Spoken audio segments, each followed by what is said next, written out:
First ಇಲ್ಲಿ ದೂರ್ವಾಸ ಮಹರ್ಷಿಗಳು ತಪಸ್ಸು ಆಚರಿಸ್ತಾ ಇದ್ರು. ಅವರು ಇಲ್ಲಿ ಈಶ್ವರನ ಪ್ರತಿಷ್ಠಾಪನೆ ಮಾಡಿದ್ರು ಚೈತ್ರಾಯುಗದಲ್ಲಿ. ನಾವು ಕೂತಿರೋದು ಅಶ್ವತ್ಥ ವೃಕ್ಷದ ಕೆಳಗೆ. ಸೊ ಯಾವ್ಯಾವ ವೃಕ್ಷಗಳಿವೆ ಇಲ್ಲಿ? ಇಲ್ಲಿ ಅಶ್ವತ್ಥ ವೃಕ್ಷ, ಔದಂಬ ವೃಕ್ಷ, ಬಿಲ್ಪತ್ರೆ ಮತ್ತೆ ಶಮಿ ವೃಕ್ಷ ಇದೆ. ಇದು ಎರಡು ತುಂಬಾ ಹಳೆಯದು. ಅಶ್ವತ್ಥ ವೃಕ್ಷ ಎರಡು ತುಂಬಾ ಹಳೆಯದು. ತುಂಬಾ ಹಳೆಯದು. ಇಲ್ಲಿ ವಿಶೇಷವಾದಂತ ಉತ್ಸವ ಏನಾದ್ರೂ ನಡೆಯುತ್ತಾ? ಆಗತ್ತೆ. ಮಹಾಶಿವರಾತ್ರಿ ವಿಶೇಷ. ಮತ್ತೆ ಇದು ಯಾವುದು ಏಪ್ರಿಲ್ ಅಲ್ಲಿ ಚೈತ್ರ ಮಾಸದಲ್ಲಿ ಇಲ್ಲಿ ರಥೋತ್ಸವ ನಡೆಯುತ್ತೆ. ದತ್ತ ಜಯಂತಿ ಅಂತ ಹೇಳಿ ಸುಮಾರು ಒಂದು 75 ವರ್ಷ ಆಯ್ತು. 12 ಡಿಸೆಂಬರ್ ಆಗಿದೆ, 75 ವರ್ಷ ಆಯ್ತು ಸ್ಟಾರ್ಟ್ ಮಾಡ್ತಾ. ಸುಮಾರು 7 ದಿನನೂ ಬೆಳಗ್ಗೆ ಬೀದಿ ಭಜನೆ ಆಗುತ್ತೆ. ಬೆಳಗ್ಗೆ 5 ಗಂಟೆಗೆ ಹೋಗ್ತೀವಿ. ಅವರೇ ಮೂಲ ನಮಗೆ ಹಾಕೊಟ್ಟಿದ್ದು ಶ್ರೀಧರ ಸ್ವಾಮಿಗಳು. ಅಲ್ಲಿಂದ ದತ್ತ ಜಯಂತಿ ಶುರು ಆಗಿರೋದು.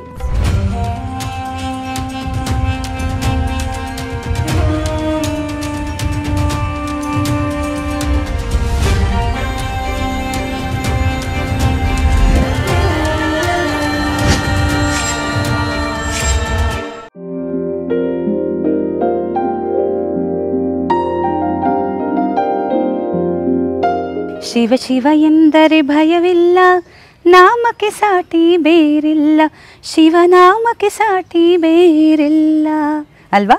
ಹಾಯ್, ಹೆಲೋ, ನಮಸ್ಕಾರ. ನಾವಿವತ್ತು ತುಂಬ ವಿಶೇಷವಾದಂಥ ದೇವಸ್ಥಾನದಲ್ಲಿದ್ದೀವಿ. ಸ್ವತಃ ದೂರ್ವಾಸ ಮುನಿಗಳೇ ಬಂದು ಈ ಶಿವನ್ನ ಸ್ಥಾಪನೆ ಮಾಡಿದ್ದಾರೆ. ಶಿವಮೊಗ್ಗಲ್ಲಿ ಬಹಳ ಫೇಮಸ್ ಆಗಿರುವಂಥ ದೇವಸ್ಥಾನ ಕೂಡ ಹೌದು ಇದು. ಇವತ್ತು ನಾವಿದ್ದೀವಿ ಕೋಟೆ ಶ್ರೀ ಪಾರ್ವತಿ ಭೀಮೇಶ್ವರ ಸ್ವಾಮಿಯ ಸನ್ನಿಧಿಯಲ್ಲಿ. Welcome to temple run.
Shri Parvati Bhimeshwara ದೇವಸ್ಥಾನದ ಸನ್ನಿಧಿಯಲ್ಲಿ ಇವತ್ತು ನಾವಿದ್ದೀವಿ.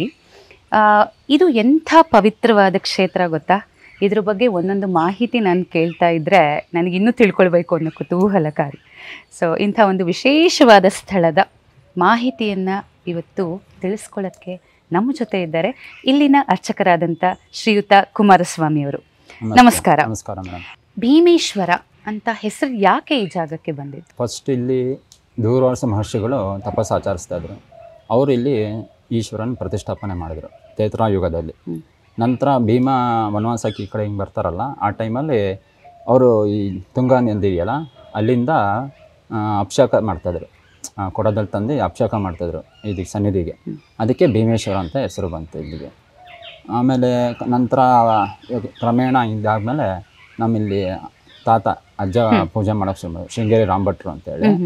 ಅವರು ನಂತರ ಇಲ್ಲಿ ತುಂಬ ಪುರಾತನ ದೇವಸ್ಥಾನ ಇದು, ತುಂಬ ಹಳೆಯದಿತ್ತು ಅಂತೇಳಿ ಒಬ್ಬರು ಚಂದ್ರಶೇಖರ್ ಅಂತ ಇದ್ರು. ಅವರು ಇಲ್ಲಿ ದೇವಸ್ಥಾನಕ್ಕೆ ಬರೋರೆ ಭಕ್ತರು. ಅವ್ರಿಗೇನೋ ಒಂದು ಸೂಚನೆ ಕೊಡ್ತಾರೆ ದೇವರು. ಕೊನೆಗೆ ಅವರು ರೀಕನ್ಸ್ಟ್ರಕ್ಷನ್ ಮಾಡಿಸಿದ್ರು ದೇವಸ್ಥಾನ. ಮಾಡಿಸ್ಬಿಟ್ಟು ಇದು ಇವಾಗ ಇದೆಯಲ್ಲ ದೇವಸ್ಥಾನ, ಹಳೇದು ತುಂಬಾ ಪುರಾತನ. ಎಷ್ಟು ವರ್ಷದ ಪುರಾತನವಾದಂತ ದೇವಸ್ಥಾನ? ಕ್ಷೇತ್ರಯುಗ ಅಂದರೆ ಸುಮಾರು ಒಂದು 300 400 500 ವರ್ಷದ ಇಲ್ಲ ಇನ್ನೂ ಹಳೇದು, ಇನ್ನೂ ಜಾಸ್ತಿ ಇರಬಹುದು. ಓಕೆ, ಒಂದು ಊಹೆಗೆ ತಗೊಂಡ್ರೆ ಒಂದು ಅಷ್ಟು ಅಂತ ಹೇಳ್ಬೋದು ಅಂದಾಜ್ ಮೇಲೆ. ಇನ್ನೂ ಜಾಸ್ತಿ ಕ್ಷೇತ್ರಯುಗ ಅಲ್ವಾ? ಹಾ, ಆ ಟೈಮಲ್ಲಿ ಆಗಿದ್ದು. ಆಮೇಲೆ ನಮ್ಮ ಶೃಂಗೇರಿ ರಾಮಭಟ್ರು ಅಂತಿದ್ರು, ನಮ್ಮ ಅಜ್ಜ, ಅವ್ರು ಪೂಜೆ ಮಾಡ್ತಾ ಇದ್ರು. ಆಮೇಲೆ ಅವ್ರ ನಂತರ ಇವಾಗ ಮಕ್ಕಳು ಮಾಡ್ತಿದ್ದಾರೆ. ಪ್ರಧಾನ ಅರ್ಚಕ ನಾಗಭೂಷಣ ಭಟ್ರು ಅಂತ ಇದ್ದಾರೆ, ನಮ್ಮ ಮಾವನೇ, ಅವ್ರು ಇವಾಗ ಪೂಜೆ ಮಾಡ್ತಾರೆ. ಅಫ್ಕೋರ್ಸ್ ಇಲ್ಲಿ ಶಿವಪ್ಪ ನಾಯಕ ಅರಮನೆ ಇದೆ. ಹೌದು. ಪಕ್ಕದಲ್ಲೇ ಇದೆ. ಅಂದ್ರೆ ಇದೇನು ಒಂದೇ ವಾಲ್ ಅಥವಾ ಹೇಗೆ?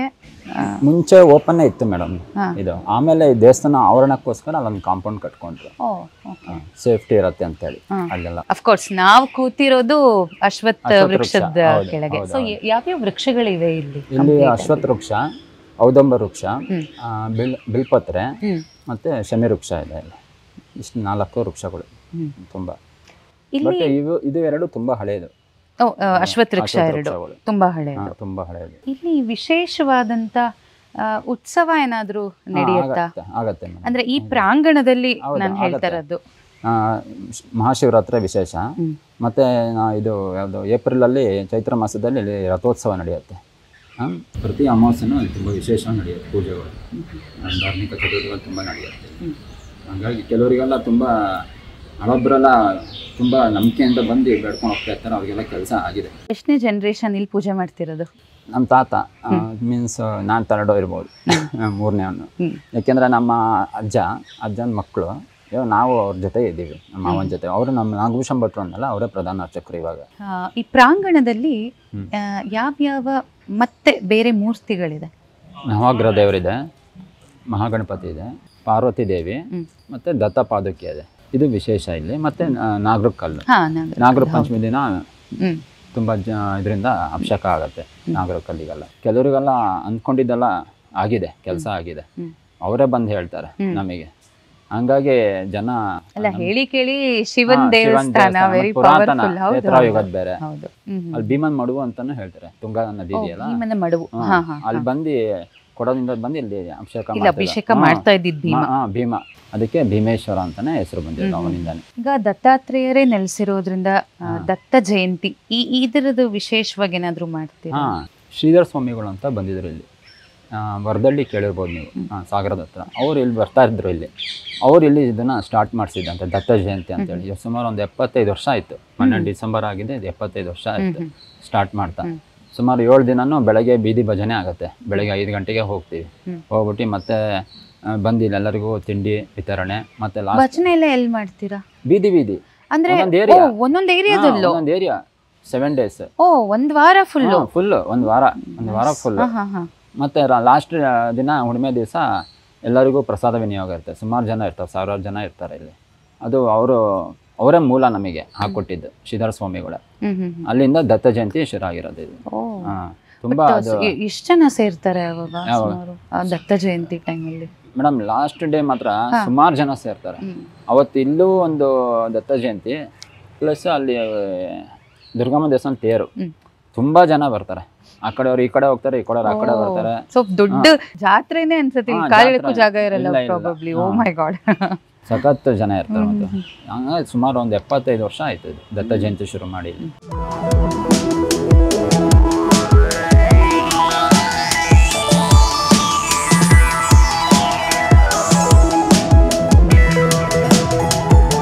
ಎಷ್ಟು ಚೆನ್ನಾಗಿದೆ ಅಲ್ಲ. ತುಂಗಾ ನದಿ ತೀರದಲ್ಲಿದ್ದೀವಿ ಇವತ್ತು. ಇವಾಗ ನಾವು ನಿಂತಿರೋಂಥ ಜಾಗ, ಇದನ್ನ ಬತೇರಿ ಅಂತ ಕರೀತಾ ಇದ್ದಿದ್ದು. ಒಂದು ಪ್ರತೀತಿ ಏನು ಅಂತಂದ್ರೆ, ಈ ಶಿವಪ್ಪ ನಾಯಕ ಇಲ್ಲೇ ಈ ಪಕ್ಕದಲ್ಲೇ ಆತನ ಅರಮನೆ ಅಂತ ಹೇಳ್ತಾರೆ, ಆದರೆ ಇನ್ ಕೇಳಿದ್ರು ಅದು ತಂಗುದಾಣ ಅಂತ ಹೇಳ್ತಾರೆ. ಸಮ್ಮರಲ್ಲಿ ಬಂದು ಈತ ಉಳ್ಕೋತಿದ್ದಿದ್ದು ಅಂತ.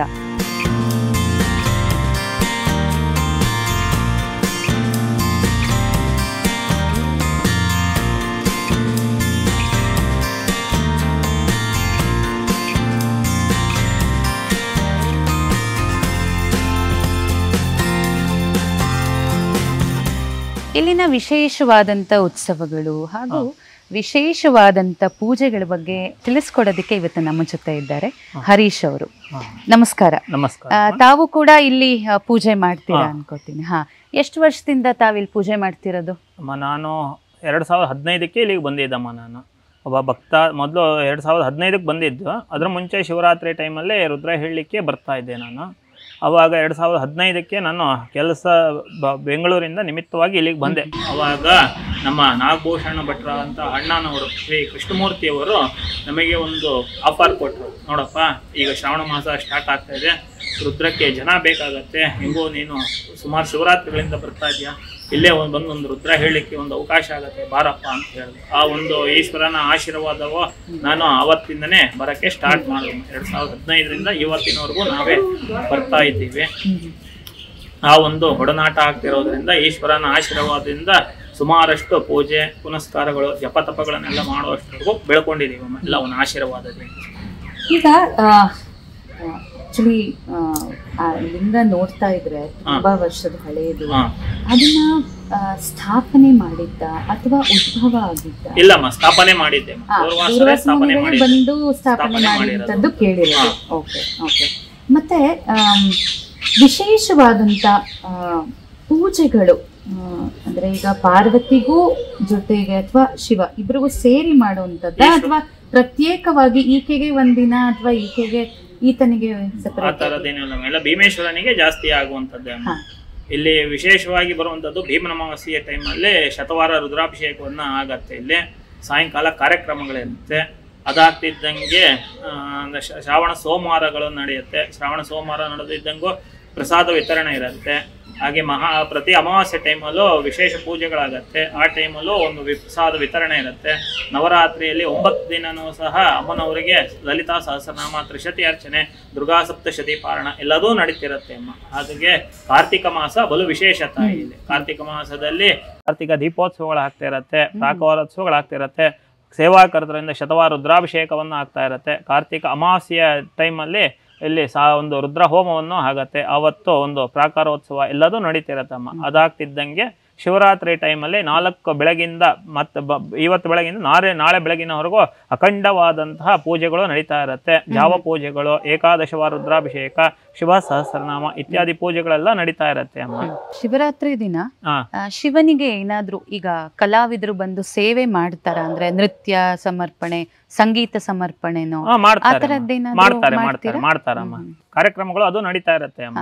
ಎಲ್ಲಿ ಅದಕ್ಕೆ ಏನಾದ್ರು ಸಭಾಂಗಣ ಅಂತ? ಸಭಾಂಗಣ ಒಂದೊಂದ್ಸತಿ ಅಲ್ಲಿ ಮಾಡ್ತಾರಮ್ಮ, ಕಟ್ಟೆ ಮೇಲೆ. ಇಲ್ಲಾಂದ್ರೆ ಈ ಕಡೆಗೂ ಒಂದು ಇಲ್ಲಿ ಮಾಡ್ಕೊಂಡು ಹೋಗ್ಬಿಡ್ತಾರೆ ಅನ್ನೋದು. ಆಮೇಲೆ ಚೈತ್ರ ಮಾಸದ ಶುದ್ಧ ಹುಣ್ಣಿಮೆ ದಿನ ಸ್ವಾಮಿಗೆ ವಿಶೇಷವಾದಂತಹ ರಥೋತ್ಸವ ಜರುಗತ್ತೆ. ಮಾರನೇ ದಿನ ಹೋಗ್ಕಳಿ ಸೇವೆ ಇದೆಲ್ಲ ನಡೆಯುತ್ತೆ ಅಮ್ಮ. ಇದು ಒಂದು ನಮ್ಮ ದೇವಸ್ಥಾನದಲ್ಲಿ ನಡೆಯುವಂತಹ ಒಂದು ಪೂಜಾ ಕೈಂಕರ್ಯಗಳನ್ನ. ಪ್ರತಿದಿನ ಈಶ್ವರನಿಗೆ ರುದ್ರಾಭಿಷೇಕ ನಡೀತಾನೆ ಇರುತ್ತೆ ಅಮ್ಮ. ಸೋಮವಾರ ಬಂದಾಗ ತುಂಬಾ ವಿಶೇಷವಾಗಿ ಇರತ್ತೆ ಅಮ್ಮ. ಏನು ನಿಮ್ಮ ಪೂಜಾ ನಿತ್ಯದ ಪೂಜೆಯ ಸಮಯ ಏನು? ನಿತ್ಯದ ಪೂಜಾ ಸಮಯ ಸೋಮವಾರ ಆಯ್ತು ಅಂದ್ರೆ 10:30 ಸ್ಟಾರ್ಟ್ ಆಗತ್ತಮ್ಮ. 1-1:30 ತನಕ 2 ಗಂಟೆ ತನಕ ಇರ್ತೇವೆ. ಇವಾಗ ಜನ ಜಾಸ್ತಿ ಇರ್ತಾರೆ ಅಂತ ಹೇಳಿ. ಬಾಕಿ ಟೈಮಲ್ಲಿ ಆದ್ರೆ ತುಂಬಾ ಒಂದು 10-10:30 ಸ್ಟಾರ್ಟ್ ಮಾಡಿ 11:30-12ಕ್ಕೆ ಮುಗಿದು ಬಿಡುತ್ತೆ. ಇಲ್ಲಿ ಅಫ್ಕೋರ್ಸ್ ತುಂಗಾ ನದಿ ಹತ್ರನೇ ಇರುವಂತದ್ದು. ಏನಾದ್ರೂ ಇಲ್ಲಿ ವಿಶೇಷವಾಗಿ ನದಿ ತೀರದಲ್ಲಿ ಏನಾದ್ರೂ ಈತನ ಏನಾದ್ರೂ ಒಂದು ಉತ್ಸವ ಆ ಥರದ್ದು ಏನಾದ್ರೂ ಮಾಡಿ? ಏನು ಇಲ್ಲಮ್ಮ, ಆ ಥರದ್ದೇ ಉತ್ಸವಗಳು ಏನು ಇಲ್ಲಮ್ಮ. ಓಕೆ. ಬಟ್ ಈ ಪ್ರಾಂಗಣದಲ್ಲಿ ನಡೆಯುವಂತದ್ದು ವಿಜೃಂಭಣೆ ನಡೆಯುತ್ತಮ್ಮ. ಎಲ್ಲದೂ ನಡೀತಾ ಇದೆ. ಅವರ ಆಶೀರ್ವಾದದಿಂದ ಎಲ್ಲದೂ ನಡ್ಕೊಂಡ್ ಬರ್ತಾ ಇದೆ. ಆಮೇಲೆ ಅಫ್ಕೋರ್ಸ್ ಭಕ್ತಾದಿಗಳು ಬರೋದು ಒಂದು, ಈತನಿಗೆ ನಮಸ್ಕಾರ ಮಾಡುವಂಥದ್ದು, ಅವರ ಇಚ್ಛೆ ಎಲ್ಲ ಕೇಳುವಂಥದ್ದು. ಮತ್ತೆ ಇಲ್ಲಿನ ಪ್ರಸಾದ ವಿನಿಯೋಗ ಹೇಗಿರುತ್ತೆ ಅಮ್ಮ? ಪ್ರತಿ ಅಮಾವಾಸ್ಯೆ ಟೈಮಲ್ಲಿ ಸವಾದ ಭಕ್ಷ್ಯ, ಕೇಸರಿ ಬಾತು, ಒಂದು ಇದು ಗೊಜ್ಜವಲಕ್ಕಿ ಪ್ರಸಾದ ವಿತರಣೆ ಆಗತ್ತೆ ಅಮಾವಾಸ್ಯೆ ದಿನ. ಶ್ರಾವಣ ಸೋಮವಾರ ಬಂದ್ರೆ ಅದು ಒಂಥರ ವಿಶೇಷವಾಗಿ ನಡೆಯುತ್ತೆ. ತುಂಬಾ ಒಳ್ಳೆ ಮಾಹಿತಿನ ತಿಳಿಸ್ಕೊಟ್ರಿ. ನಮಸ್ತೆ. ನಮಸ್ತೆ.